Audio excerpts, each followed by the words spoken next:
யாக்கோபு தன் பிள்ளைங்க எல்லாரையும் கூப்பிட்டு ஆசீர்வதிச்சுட்டு 147வது வயசுல இறந்து போறாரு.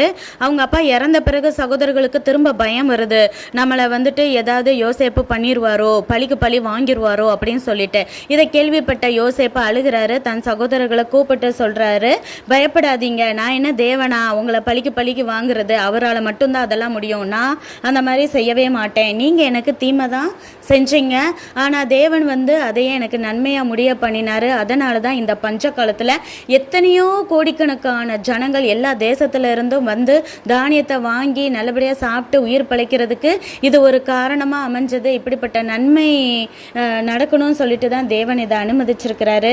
அதனால் பயப்படாதீங்க, உங்கள் பிள்ளைகளையும் உங்களையும் நான் நல்லா பராமரிப்பேன் அப்படின்னு சொல்லிட்டு ரொம்ப பாசமாக ஆறுதலாக பேசின பிறகு தான் அவங்களுக்கு நிம்மதியே வந்தது.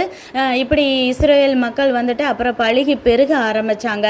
இந்த யோசேப்பு கதையை நம்ம அடிக்கடி வாசித்து பார்க்கணும். ஏன்னா சகோதரர்கள், போத்திபார் வீடு, சிறைச்சாலையில் அவர் பட்ட பாடுகள், அவர்கிட்ட இருந்த குண நலன்கள், இதெல்லாத்தையும் நம்ம தியானிக்கும் போது, கீழ்ப்படியும் போது, அதே போல் நம்ம வாழ்க்கையில் ஃபாலோ பண்ணும்போது நிச்சயமாக தேவன் நம்மளையும் கூட யோசேப்பை போல ஒரு நாள் உயர்த்தி ஆசீர்வதிப்பாருன்னு சொல்லிட்டு முழு நிச்சயத்தோடு நம்புங்க. இத்துடன் யோசேப்பு கதை முடிந்தது. நன்றி.